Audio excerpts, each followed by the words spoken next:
This video is brought to you by patreon.com/worsttake. Get access to exclusive live streams and Discord servers, on-screen shoutouts, and early access to some videos when you join now. Help make sure that we can continue to make content like this by supporting the Patreon. Links are in the description down below.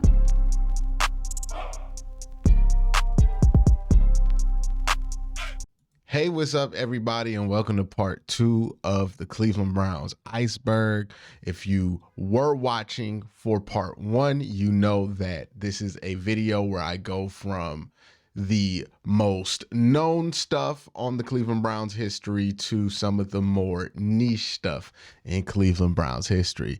This is the second level of the iceberg, where we're going to be getting at some of the lesser known things in Cleveland Browns history. I did this because I want to discuss things like we're going to discuss today, like Andre Rison, Bill Cowher, Courtney Brown, William Green, Jameer Miller, Dwayne Rudd, Run William Run, Phil Dawson, Josh Cribbs, 2007 Johnny Football. All of these things I want to discuss here in this video. So this is a time to kind of get out of the regular grind that is the weekly push of videos that we get about the team right now, and kind of get a chance to look back at Cleveland Browns history and celebrate it just as well. And level 2 in this Browns iceberg, we're going to talk about Andre Rison, Bill Cowher, Courtney Brown, Gerard Warren, William Green, Jameer Miller, Dwayne Rudd, Run William Run, Phil Dawson, Josh Cribbs,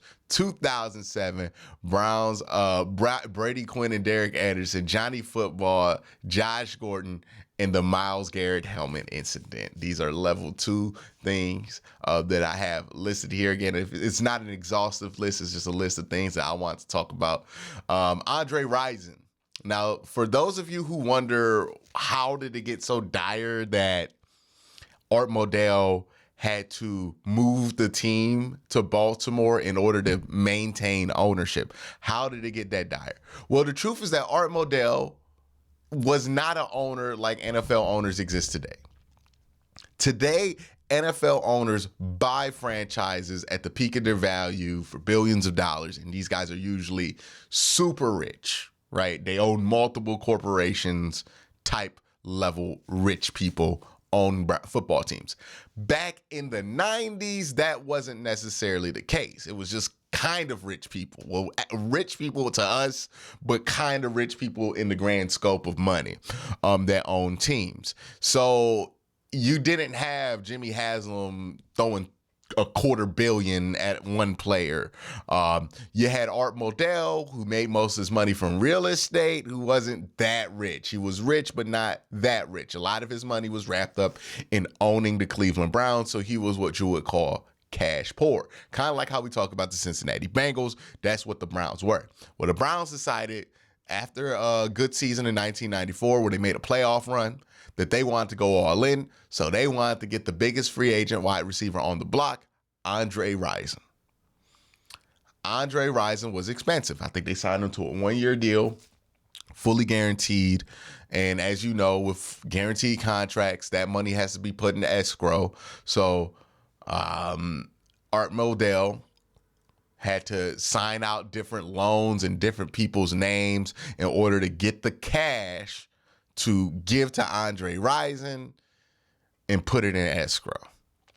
This is the straw that broke the camel's back, apparently, when it comes to Art Modell's finances. And this is what made him feel broke enough to threaten to move the team and fall into that whole domino. Now, if you want to know more about what the team was in the 90s, why they had to move, why that whole situation happened, more about that, Cleveland 95 is an excellent documentary. I believe it's up on YouTube, but it's also on the NFL Network. So check that out whenever you get the chance. If you've never seen it before, if you're a younger fan, required reading.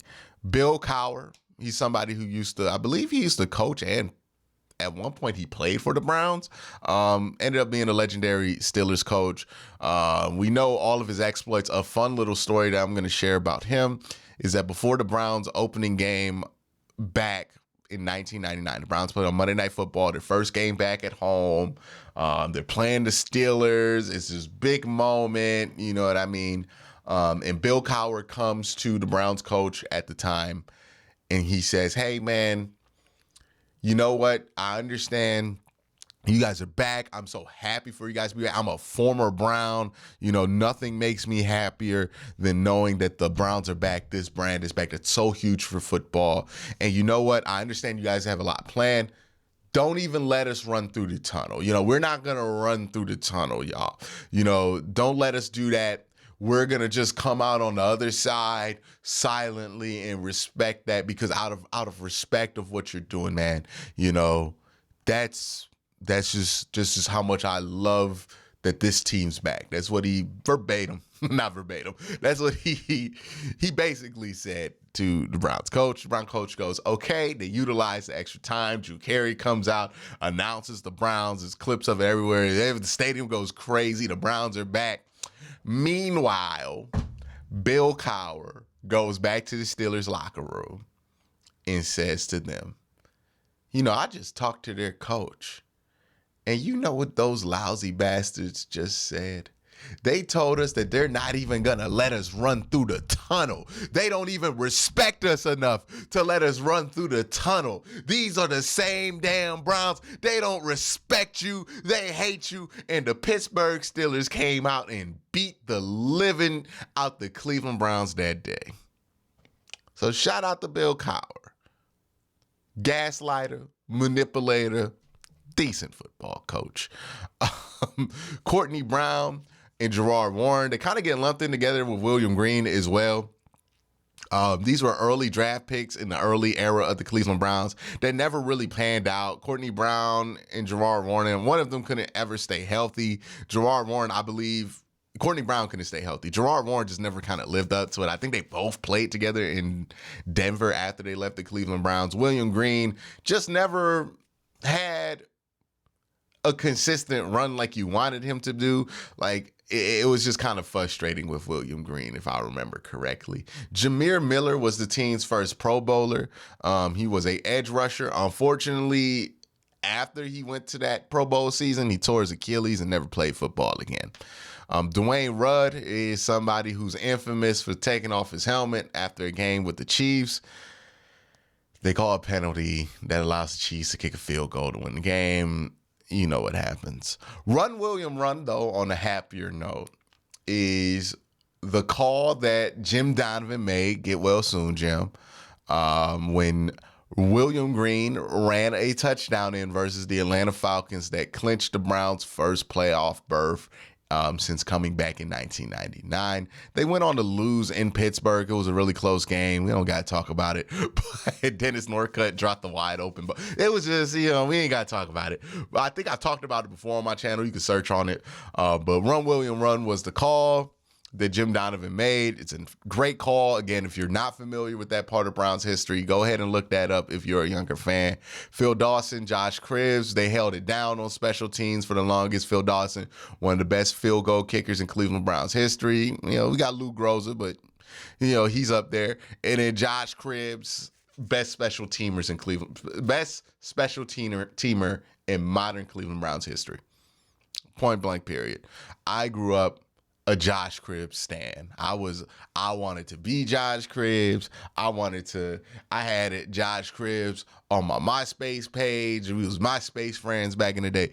If you ask me who my favorite Brown was growing up, it was Josh Cribbs. And it was 100 of other thousands, millions of Browns fans' favorite Brown growing up was Josh Cribbs. Like, that was the only guy that gave you hope on Sundays, was 16 with the football, and he was cold. Again, if you're not familiar with Josh Cribbs and you just know him from his podcast, you're doing yourself a disservice. Go look up them Josh Cribbs highlights. That brother was cold, one of the greatest to ever do it. You can make the argument he could be in the Hall of Fame. There's no precedent for somebody like him being in the Hall of Fame. But, man, there's got to be a lane for a dude like him, one of the greatest of all time, at doing what he did. And he was also really good at special teams defense. 2007 was the best year up until 2020 that the Cleveland Browns have had. since coming back in expansion. They went 10-6, missed the playoffs that year, but they had an exciting offense. Funny enough, that was Joe Thomas's rookie year, and in that same draft, they drafted Brady Quinn. Derek Anderson played all the games. I believe Charlie Fry started one game, was terrible, got traded to Seattle after week 1. They put Derek Anderson in, and the season just kind of went right. I think Derek went 10-5 for the rest of the year. Ended up getting a new contract or something like that in the offseason, and it kind of just went south after that. Johnny Football, there's a whole documentary on Johnny Football and Josh Gordon's misdeeds. I don't really need to go into too much detail about that. Just know it's messy. There's a lot of drugs involved, and it's unfortunate. A lot of wasted potential there. I think people overrate Johnny Manziel's potential. And look, I was a fan of Johnny Manziel when he was here, but going back and looking back on it, I think the thing that made Johnny Manziel good is the thing that doomed him. And what that thing was his unpredictability, right? The only reason I feel like teams had a hard time stopping Johnny Manziel in college and in the NFL is because you could never predict what he was going to do. But the reason that Johnny Manziel could not have success in the NFL, especially, is because his offensive coordinator could not predict what he was going to do. And I think he was always kind of going to be what he was going to be. Whether he was a douche off the field or not, it was always going to be that. Josh Gordon, on the other hand, nah, he could have been something different. For those younger fans who didn't watch a lot of Josh Gordon growing up, A.J. Brown with 4.3 speed in like that 6'5". Think about that. Like peak A.J. Brown, 4.3 speed, runs, and he's giant. That's what Josh Gordon was. One of the greats. Had one of the greatest seasons in NFL history. Go look that one up. Myles' helmet is referring to an incident where Myles Garrett smacked Mason Rudolph in the head with a helmet. Was it justified? Was it not? We will never know. But I tend to believe it was justified given the evidence around the situation, or the lack of evidence around the situation. But that's going to be it for level 2. Let's jump to level 3.